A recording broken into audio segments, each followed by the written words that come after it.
Hey guys, welcome back! Robocraft Early Access coverage! This is episode 60. I'm Enigmius, and today we're continuing with the Panther bee build. Now I mentioned in the last episode we were going to trim down the front end a little bit, and that's exactly what we're doing. You'll notice it's not complicated, it's not crazy what we're doing. We're just kind of moving the sides of this wedge back, basically one block. It's going to save a little bit of weight, it's going to save a little bit of CPU, and it's going to look a little bit better, as opposed to just this big massive wedge sitting on the front of our bot.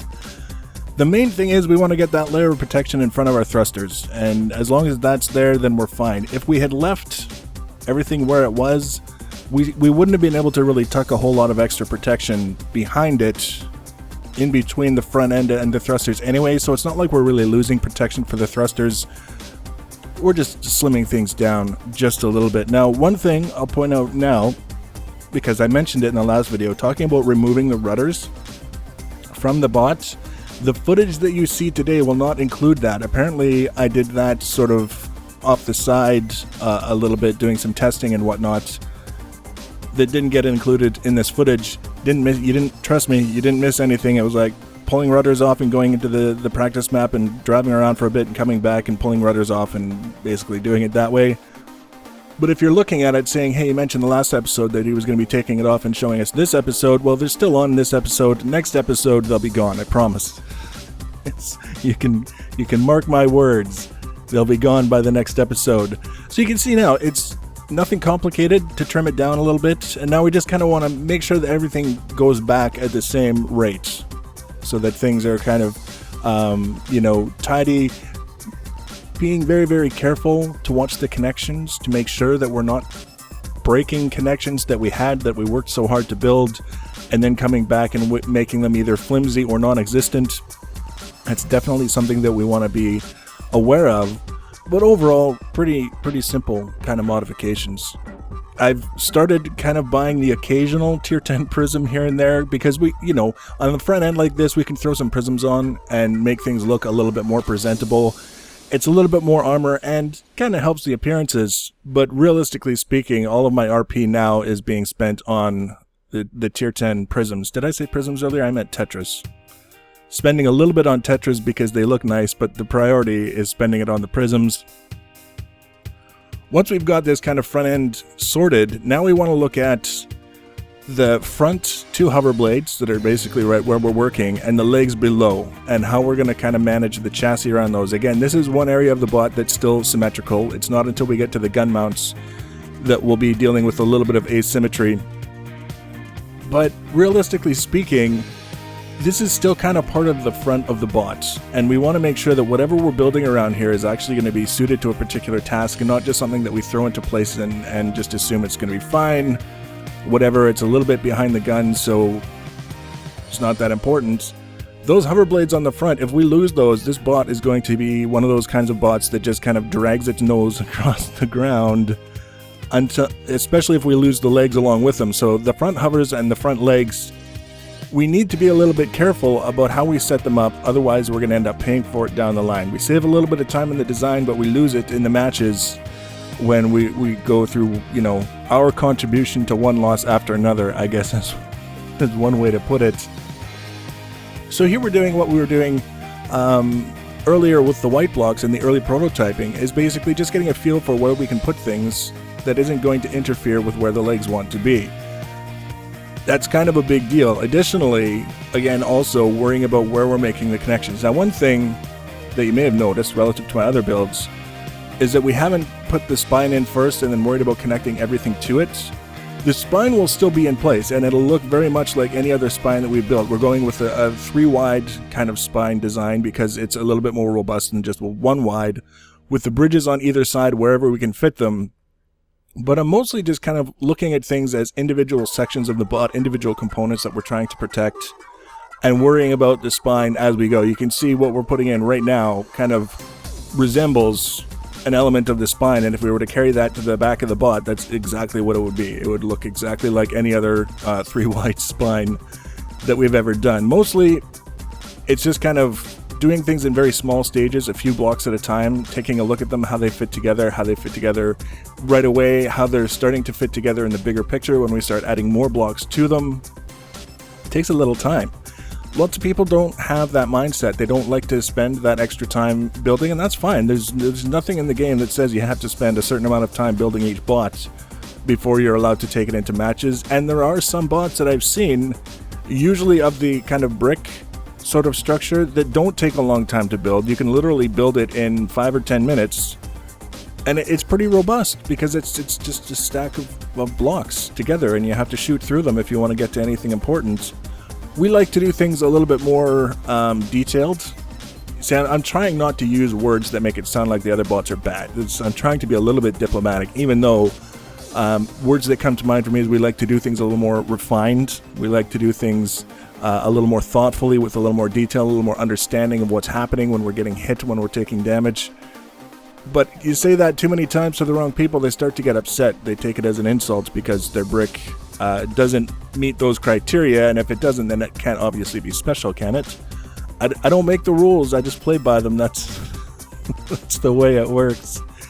So you can see, it's not necessarily a fast process. We're kind of connected now to the hover blades. We've got a little bit of protection on them so that they're not going to be taking damage right away from frontal damage, SMGs shooting up at us when we're peeked over the ledge, for example, but still not necessarily tons of protection around them. And that's just the nature of where they are, high up on the bots, with the understanding that in most cases, when things go our way, we're going to be above the action anyway. So we still have to be mindful that there are going to be plasma bombers, there are going to be other bots, there are going to be bots that shoot at us when we're not in the position that we would like to be in. There's no such thing as a perfect solution, but at the same time, there's not necessarily anything wrong with designing a bot around the idea that we're going to be going out of the way to control our environment instead of letting our environment control us. That's basically what it boils down to. Now, again, I don't know what it is. Looking at what I'm doing now, building around the walker legs, I wouldn't say it's a bad idea, but I also wouldn't say that it's necessarily all that important. The reason being, when you're talking about losing your legs, it's not because someone shot, past the leg to the block that the leg was sitting on. It's usually they shot the leg and the leg popped off because it was destroyed. That's just the way it goes. They're so big. It's hard to not have that happen. But at the same time, I feel like when we're building around the leg, we kind of owe it to ourselves to make sure if we are going to lose the leg, let's make it so that we don't lose a big chunk of the mounting area around it. Let's make sure that we've got lots of blocks around that to absorb any damage that continues on, propagates through the bot. So if we're going to get repaired, it doesn't maybe take quite so long to get the legs back on because we haven't lost so much of other components nearby the leg because it just spread through. It's a strange logic. I'm not even thoroughly convinced on it myself. But when you're looking at things that are very important to the way a bot functions and trying to justify, we don't need to protect this because, it just doesn't feel right. I feel like I'm maybe making an excuse for myself. I'd rather overdo it, and then later on, if I find that I just need that little bit of extra CPU to finish a more critical system, then I can come back, and if I really have to, I can strip things down here and give a little bit less protection for the legs for the sake of, the greater good. But as it is now, as we're doing this pass from the front to the back, we're at the legs, and while we're here, we might as well just kind of take a close look at them and how we're building around them. And that's also going to help as well with supporting damage reduction to the hover blades from plasma splash through the ground. If that whole column around the leg was something that we just left, we're running a very serious risk if we lose the leg to plasma splash to the next plasma splash taking off the top hovers, which is kind of embarrassing because this is not a skinny bot from top to bottom. It's fairly thick. So if we're losing hovers to plasma splash because we didn't worry too much about what we were building around the legs, that's kind of a thing. You'll notice also that with not just the dimensions of the leg demanding it, but the underside now, we have to build around a certain amount the hover blades in order to protect them from all angles around the sides. But underneath the hover blades, the bot is getting a little bit skinnier. So we've got this big wide wedge for a nose that we've kind of trimmed down a little bit. We're building around the hover blades to protect them, but underneath that, at the same time as we're going out of our way to build around the legs so that they're sturdy and robust and that whole section of the bot is strong, I kind of like the idea of bringing it in on the underside just a little bit, because that's going to be another area where we can save some CPU and we can save some mass, is by not trying to make this big belly hanging underneath the Panther bee. This is not a fat Panther. We don't want a fat Panther. We want something that's a little bit leaner. There's nothing wrong with showing signs of success in the hunt, but we don't necessarily need to be that successful that we're just dragging our belly along the ground everywhere we go. So realistically, I'm pretty happy with the way the build is going. It's not going as fast as our last several builds because, I'm just taking my time.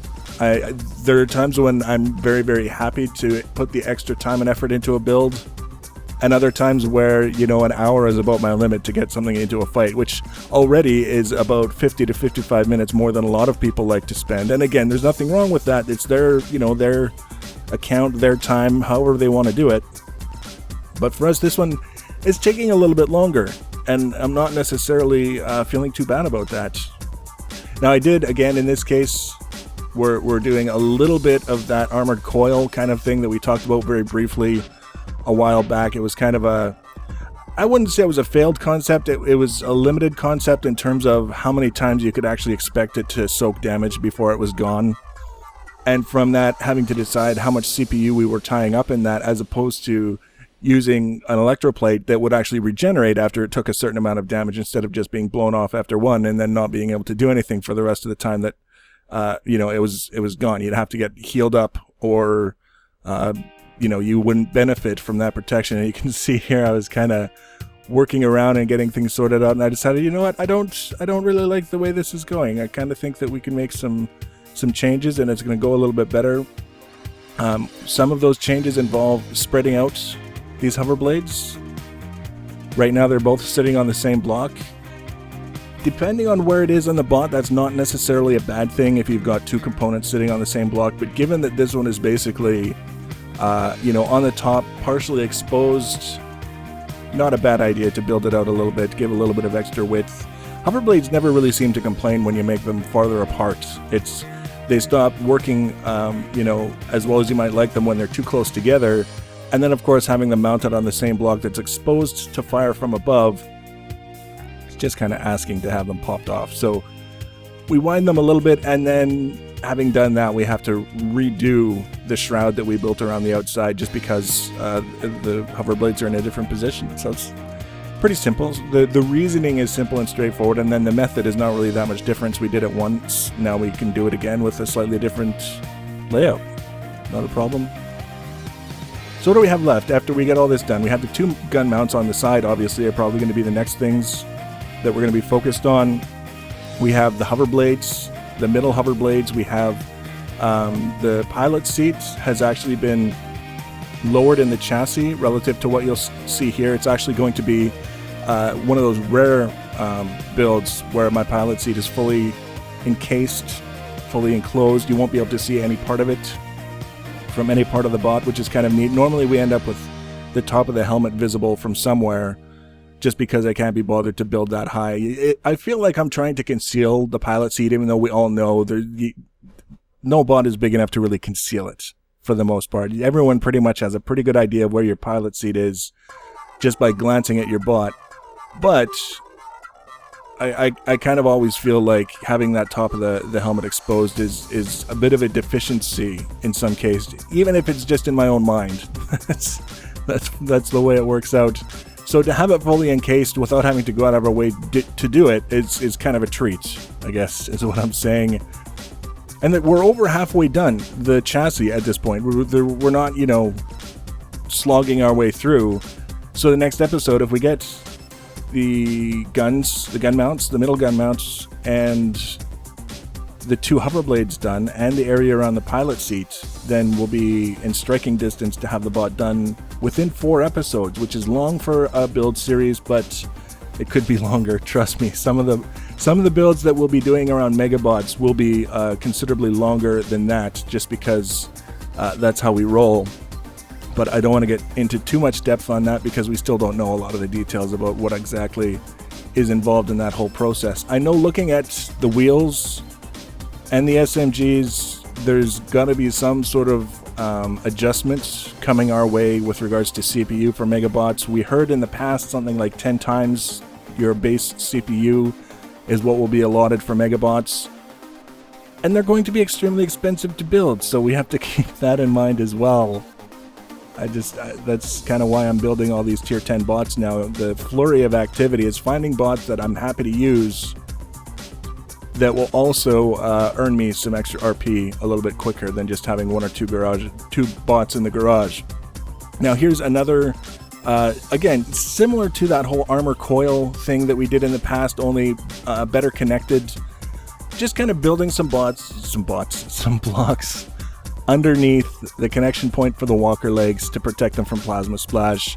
And again, this is an example. They take a little bit of damage, they're going to be gone. But at least in this case, relative to the whole coil design, there's not that many blocks going down. It's, half a dozen blocks maybe is what you'll lose, and then you'll lose the benefit of the protection. But if that's what it takes to kind of keep you a little bit more mobile for long enough to turn around and shoot that plasma bomber who's breaking off your blocks in the first place, not such a bad thing. Revenge is a good motivation. So we're about to head into the practice map with this guy, so you can kind of take a look at how it's performing. Nothing crazy. We're not going to do a whole lot of commentary. If you want to stick around and watch that, you can, and if you don't, that's cool. Next episode will be out when it's out, which is hopefully very soon. So if you want to be notified when I add that episode, get a little bit close to being complete with this bot, you can subscribe to my channel. That's always an option. You can also follow me along the social media avenues. Get notifications that way. Links for social media are always in the information section below the video. You see it's heavy in the front because we haven't built out the back yet, and it just wants to tip down, and the legs want to grab the ground and make it kind of a pain in the ass. But I'm not too concerned about it. Once we get it built out a little bit better, we'll be in a better position to determine how well it's working. So that's where we're at. More to come. Leave your comments and feedback. Thanks for watching, guys, and take care.